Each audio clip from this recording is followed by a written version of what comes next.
तो अब हम आज बात करने वाले हैं, जो हमारा आज का सिस्टम है वो है ORS सिस्टम। ORS इसको बोलते हैं ऑर्थोगोनल रैक सिस्टम। ठीक है, इसका नाम है ऑर्थोगोनल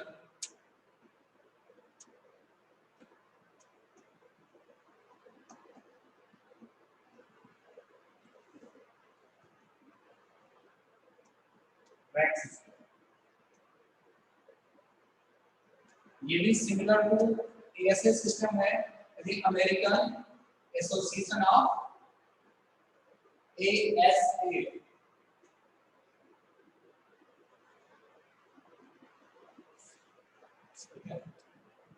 ASA सिस्टम होता है अमेरिकन स्टैंडर्ड एसोसिएशन, इसका पूरा नाम है ASA सिस्टम का, जिसमें हमने कल टूल एंगल को समझा था। ठीक है, अब जो हमारा आज का जो सिस्टम है वो है, इसमें हम टूल सिग्नेचर को लिखते हैं। ORS सिस्टम में जो हमारा टूल सिग्नेचर होता है वो इस तरह लिखा जाता है।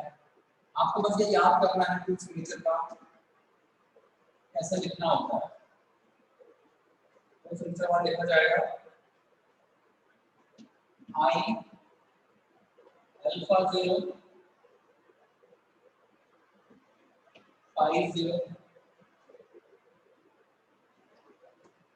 phi dash 0 C dash 0 और R। जैसे वहां पे क्या होता था, वहां होता था alpha b, alpha s, phi e, phi s, c e, c s और आर। अगर हम ये आपका ऑर्थोगोनल का है, अगर हम ASA की बात करें, American society of American standard association की बात कर ले, तो यहाँ पे alpha b, alpha s, phi e, phi s, c e, c s और आर। तो ये दो सिस्टम थे टूल को वहां पे दिखाने के। ASA का सिग्नेचर ये था, जिसमें B का मतलब बैक, S का मतलब साइड, E का मतलब एंड, अल्फा का मतलब राइट एंगल, ये बन जाएगा back right angle, side right angle, E का मतलब एंड, फाई का मतलब release, and release angle, side release angle, and C का मतलब कटिंग एज से, and cutting edge, side cutting edge और R का मतलब नोज रेडियस। ये आपसे पूछते हैं कि आप ASA सिस्टम को लिख दीजिए, ORS सिस्टम को लिख दीजिए, तो ये हमारा सिस्टम हो गया। और ASA और ORS के बीच में जो रिलेशन होता है उसको भी देख लीजिए। चार रिलेशन है हमारा। पहला रिलेशन है tan alpha b equal to sin CS tan alpha plus cos CS tan I समझा है। और tan अल्फा एस रिलेशन है, या फिर याद नहीं करना, बस लिख लेना है cos CS tan alpha not minus sin CS और tan I प्लस में माइनस हो गया, साइन कॉस की अपनी जगह चेंज कर लिया। ये कन्वर्जन है ASA और ORS के बीच में आकर आपको निकालना है। तो दूसरा है tan I which equal to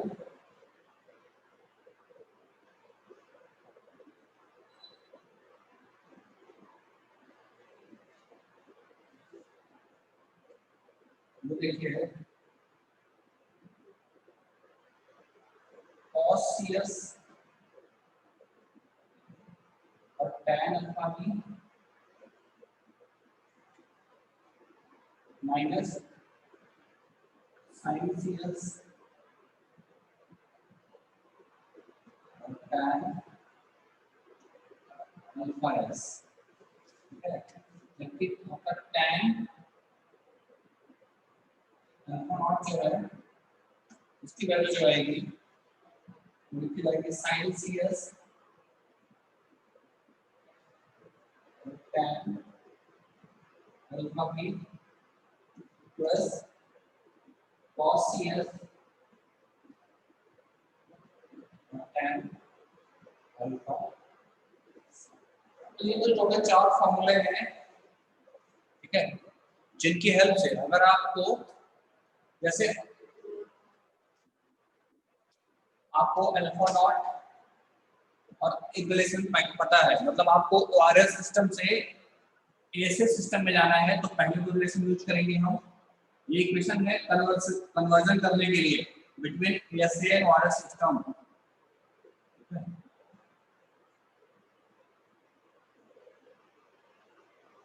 ASS system और ओआरएस सिस्टम में अगर आप कन्वर्जन करना चाहते हैं तो ये रिलेशन है, इसमें आपको टूल से नीचे याद करना पड़ेगा। यहाँ ध्यान देने वाली बात ये है कि जो भी आपका लास्ट टर्म है, मतलब 7 टर्म्स का ये वो है पैटर्न है, आई से जो आपका ओआरएस शुरू हो रहा है वो आई से शुरू हो रहा है। आई को बोलते हैं इंक्लिनेशन एंगल, अल्फा नॉट को बोलते हैं आप, ठीक है, उसको हम लिख दे रहे हैं बारी बारी से क्या क्या बोलते हैं इसको, और फिर आगे देखिएगा क्या चीजें हैं। कल हमने आपको बताया था कैसे का alpha b alpha s phi e phi s c e c s और आर, इनके बारे में कल आपको बताया। उनको याद करना भी बड़ा आसान है, जैसे ओआरएस में थोड़ी सी दिक्कत होती है याद करने में, याद करना पड़ता है। चलिए शेड्यूल्स का नाम लिख लेते हैं।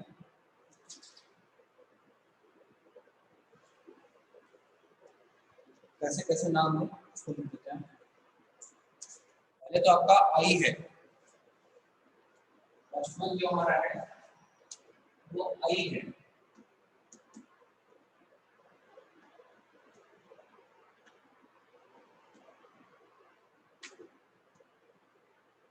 इसको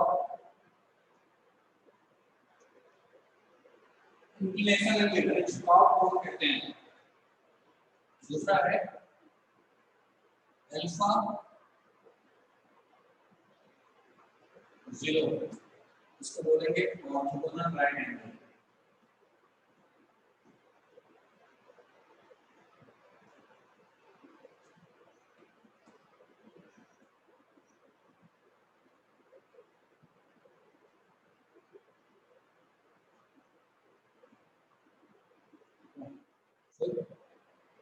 कौन जीरो है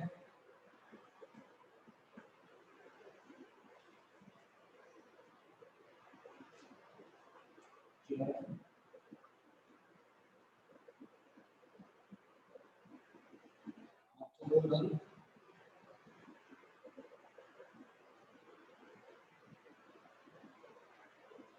क्या रहना चाहिए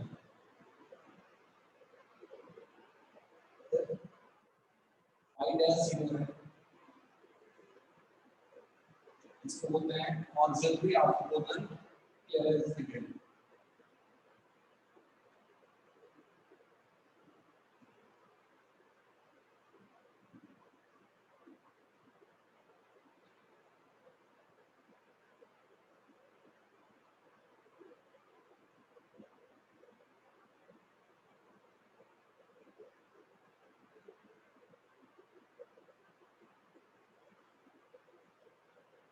सी है आपका principal cutting angle,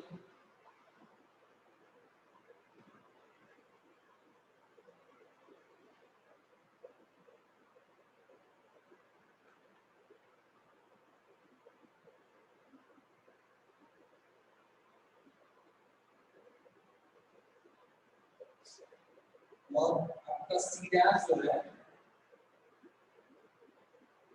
auxiliary cutting angle है।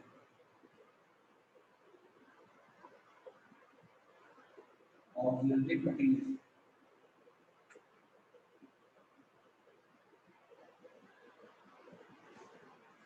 आर जो आपका है वो आर जो है आगे होते हैं आर, ये radius of curvature of radius of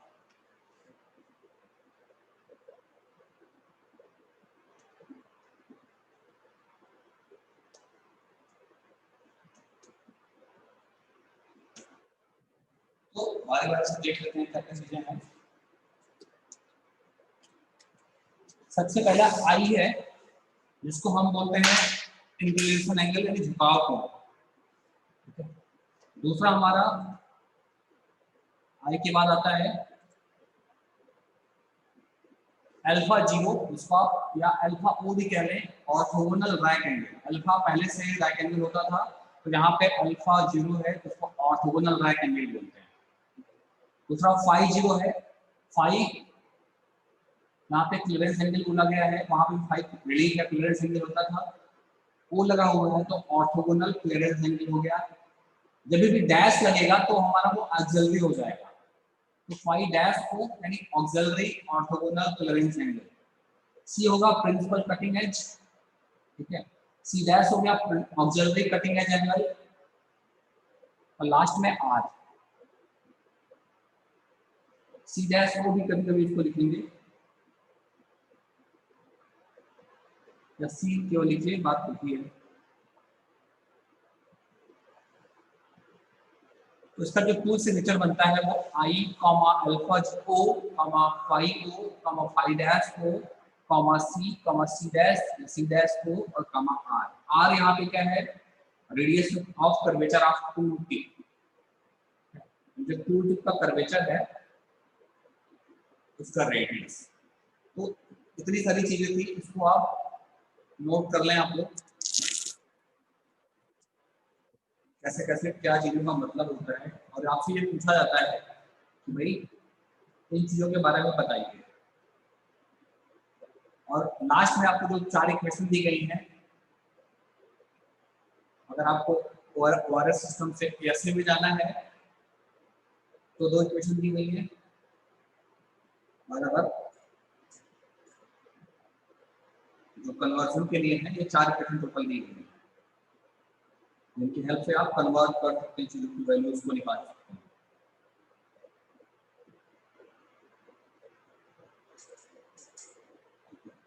चार इक्वेशन का मतलब अगर आपको सब कुछ पता है तो आप 4 अननोन जो है फाइंड आउट कर सकते हैं बड़ी बहुत ही आसानी के साथ।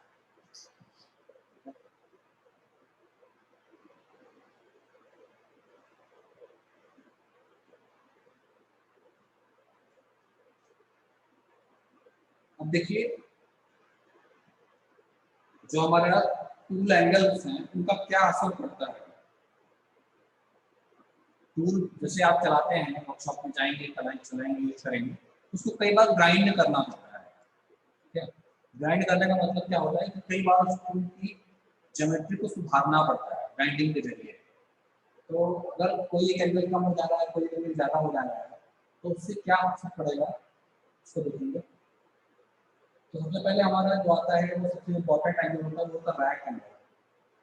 तो रैक एंगल आप, अब हम जब बात करेंगे रैक एंगल की, तो हम मोस्टली अभी जो जितनी भी स्टडी करेंगे सब एएसए सिस्टम में करेंगे।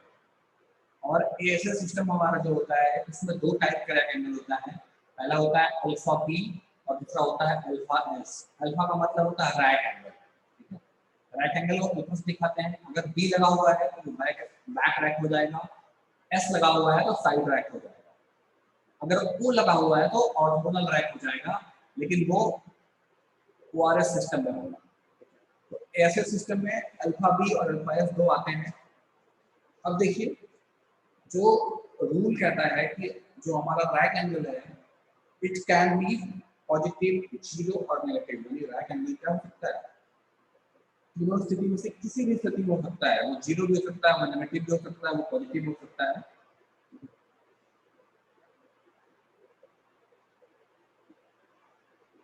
जो हमारा ऑर्थोगोनल कटिंग की जाती है उसमें जो सीआर एंगल है, जो कटिंग होता है, वो रैक एंगल पे डायरेक्टली डिपेंड करता है। अगर लार्जर रैक एंगल हो जाएगा, ठीक है, ज्यादा रैक एंगल कर देंगे तो उससे क्या होगा, मशीनिंग एफिशिएंसी जो है,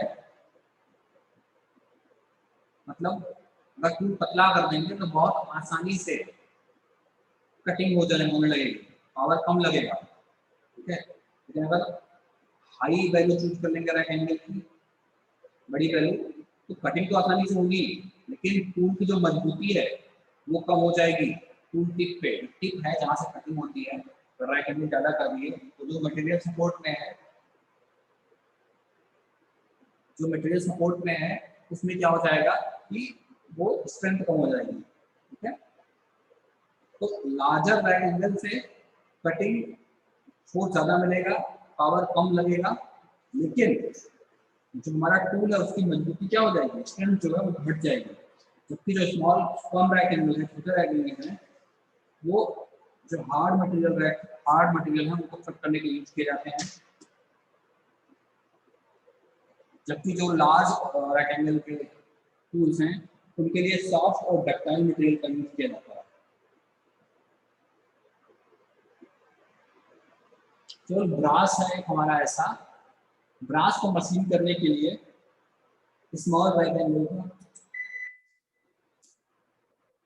यूज करते हैं, क्योंकि टूल उसमें डिग कर जाता है, डिगिंग प्रोसेस ना हो वर्कपीस में, इसलिए ब्रास के केस में हम स्मॉल राइट एंगल का एग्जाम्पल यूज करते हैं। ये आपका एक्सेप्शन है कि ब्रास के केस में आपको जो है स्मॉल राइट एंगल का टूल इस्तेमाल करना पड़ता है, ये आपका एक एक्सेप्शन है। तो राइट एंगल की आपने फिल्टर्स देखी, अगर आप लार्जर राइट एंगल लेंगे तो बेनिफिट होगा, मशीनिंग अच्छी होगी, पावर कम लगेगी, फोर्स कम लगेगा, लेकिन साथ में आपको दिक्कत ये भी आ जाएगी कि स्ट्रेंथ जो है कम हो जाएगी। जबकि अगर उसको स्मॉल राइट एंगल कर लेंगे तो चीजें थोड़ी बदल जाएंगी। केवल एक ब्रास है जो एक्सेप्शन है, जिसके केस में आपको राइट एंगल को कम रखना पड़ता है, ठीक है। दूसरा है साइड कटिंग एज एंगल। अब साइड कटिंग एज एंगल, इसको SCEA बोलते हैं। वो क्या उसका फायदा होता है, साइड से वो टूल को जो है वर्कपीस से एंगेज होने से बचाता है। जब टूल कटिंग शुरू करता है,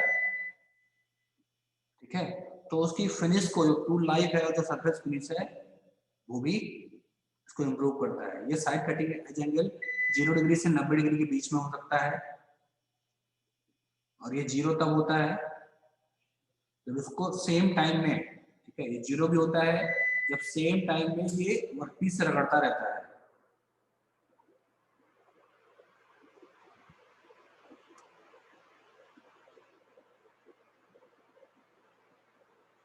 अगर साइड कटिंग एज एंगल बढ़ा दिया जाता है तो टूल की एंट्री जो है स्मूथ रहती है कटिंग स्टार्ट करने में,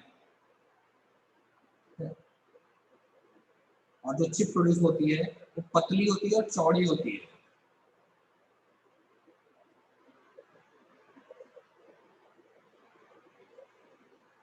एंड कटिंग एज एंगल की बात करें तो जो हमारा एंड कटिंग एज एंगल है वो है रिलीफ देने के लिए, कटिंग एज को जो है रगड़ ना खाए, जहां से मशीनिंग हो गई है उस सरफेस पे वो रगड़ ना खाए, इसके लिए हम पिन कटिंग यूज करते हैं। तो अगर small and cutting edge use करेंगे हम लोग, लेकिन अगर ज़्यादा बड़ा and cutting edge angle use करेंगे तो वो मटेरियल को कम कर देगा कटिंग एज से, और हीट का जो कंडक्शन है, जो हीट कैरी अवे कर ले जाता है मटेरियल, वो सब कम हो जाएगा। जो इसकी जो वैल्यू है वो 8 डिग्री से लेके 15 डिग्री तक रहती है। बोरिंग और टर्निंग टूल के लिए लास्ट में है रिलीफ एंगल, साइड रिलीफ और इन रिलीफ। रिलीफ एंगल का यही काम होता है कि जो रबिंग है, फ्लैंक किनारा जो है टूल का, वो मशीन सरफेस से रगड़ ना खाए। टर्निंग के, जनरल टर्निंग के लिए 5 से 15 डिग्री होता है, और स्मॉल रिलीफ एंगल दिया जाता है स्ट्रेंथ जो है कटिंग एज को बरकरार रखने के लिए। अगर रिलीफ एंगल को बढ़ाते जाएंगे तो टूल जो है मटेरियल को आसानी से, मतलब कम फोर्स में भी काट लेगा। ज़्यादा रिलीफ एंगल होने से जो हमारा कटिंग एज है वो कमजोर हो जाता है, उसमें दिक्कत आ जाती है। तो ये तो हमारे जो various significance of various tool angles हैं उसके बारे में जानकारी थी कि कैसे कैसे चीज़ें यहाँ पे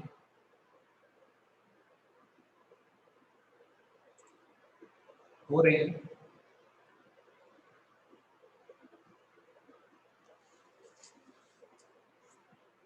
अब इसके बाद हम लोग जो पढ़ेंगे वो कटिंग टूल मटेरियल, कि किस टाइप के टूल मटेरियल से हमारा टूल बनाया जाता है। तो सबसे पहले जो हमारा है, आज के समय में इतना मॉडर्न टाइम है, सब कुछ बदल रहा है बहुत तेजी से, तो बहुत सारे टाइप के टूल मटेरियल यूज किए जाते हैं। 20वीं शताब्दी में बहुत सारा खोज भी किया गया, ठीक है। और ये सारे खोज क्यों क्यों करने पड़े, क्योंकि जो एरोस्पेस और न्यूक्लियर इंडस्ट्री है, न्यूक्लियर प्रोग्राम है, जो स्पेस सैटेलाइट जा रहे हैं, वहाँ पे ऐसे मटेरियल का इस्तेमाल करना पड़ता है कि जिनकी हार्डनेस, जिनकी वर्केबिलिटी है कुछ अलग है। तो उन्हीं सब वजहों से हमें जो है अलग अलग टाइप के टूल्स और मटेरियल्स का यूज करना पड़ा। तो कुछ इंपॉर्टेंट प्रॉपर्टीज हैं, कैरेक्टरिस्टिक हैं, गुणधर्म है जो कि कटिंग टूल मटेरियल में होने चाहिए, वो क्रम से सुनिए। पहले सबसे पहला हार्डनेस। कटिंग टूल ऐसा होना चाहिए इसकी हार्डनेस ज़्यादा हो। अगर हार्डनेस कम रहेगा तो क्या होगा, कटिंग भी पॉसिबल है, ठीक है। मतलब हमारा कहने का है कि higher hardness than the workpiece material being machine, यानी टूल का जो हार्डनेस है वो जिस सरफेस को काटना है उससे हमेशा ज़्यादा होना चाहिए, ताकि वो मशीन जो कहाँ करना है, जिस वर्कपीस को काटना है उसमें इंसर्ट हो जाए, उसमें पेनिट्रेट कर जाए और उसको काटता चला जाए। दूसरा है हार्ड हार्डनेस। एक होती है हार्डनेस, दूसरी होती है एच होती है हॉट हार्डनेस। हॉट हार्डनेस का मतलब ये है कि जब टूल कट करते करते, टूल कटिंग करते करते उसका टेम्परेचर बढ़ जाता है, ठीक है, यानी हायर टेम्परेचर पे वो अपनी हार्डनेस को बरकरार रखे, ये प्रॉपर्टी कहलाती है हार्ड हार्डनेस। हॉट हार्डनेस क्या होती है, to maintain its hardness at high temperatures, ठीक है। The ability of the material to retain its hardness at elevated या higher temperatures, वो कहलाती है hot hardness। ऐसा क्यों होता है कि जितनी स्पीड में तेजी से आप काटते जाएंगे उतना तेजी से उसका टेम्परेचर बढ़ता जाएगा, जितनी स्पीड ज़्यादा होगी उतना तेजी उसका टेम्परेचर ज़्यादा होगा। अगर टेम्परेचर बहुत ज़्यादा हो गया और हार्ड हार्डनेस अच्छी नहीं है तो टूल क्या हो जाएगा, उसका एज जो है वो खराब हो जाएगा, कटिंग नहीं होगी। तीसरा हमारा है वियर रेजिस्टेंस। मटेरियल ऐसा होना चाहिए कि जहाँ पे चिप टूल और चिप वर्क एक जगह पे है, जहाँ चिप जो है टूल की चिप निकलती है, और एक जगह होता है, एक पॉइंट आता है जहाँ पे टूल टकराता है वर्कपीस से। तो दोनों पे ऐसा ना हो कि एडहेसिव और एब्रेशन की वजह से वियर आ जाए, वियर टियर टूल खराब होने लगे, रबड़ खाते तो घिस जाए। इसलिए उसकी हाई एब्रेसिव रेजिस्टेंस होनी चाहिए, टफनेस, लो फ्रिक्शन और better thermal conductivity. Better thermal conductivity मतलब क्या है कि वो आसानी से हीट को जो है, उष्मा को त्याग दे, उष्मा उसमें बहुत तेजी से फैल जाए और खत्म हो जाए, निकल जाए उससे। कि जो हीट कटिंग जो है वहाँ खूब सारी हीट जनरेट होती है, और कोई मटेरियल ऐसा होना चाहिए जिसमें थर्मल कंडक्टिविटी ज़्यादा हो, ताकि ज़्यादा से ज़्यादा हीट को क्या कर सके, बहुत कम समय में डिस्पैच कर दे, निकाल दे। अगर वही उसका टेम्परेचर बहुत ज़्यादा होगा जिससे उसकी जो टूल लाइफ है वो घट जाएगी। आखिरी है हमारा लो फ्रिक्शन। ऐसा होना चाहिए कि फ्रिक्शन कम से कम हो, ताकि वियर रेट कम हो और चिप आराम से फ्लो कर सके। आखिरी है टफनेस।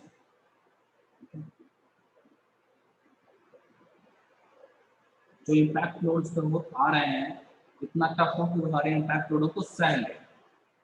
तो ये सारी कुछ चीज़ें थी हमारी मटेरियल के बारे में।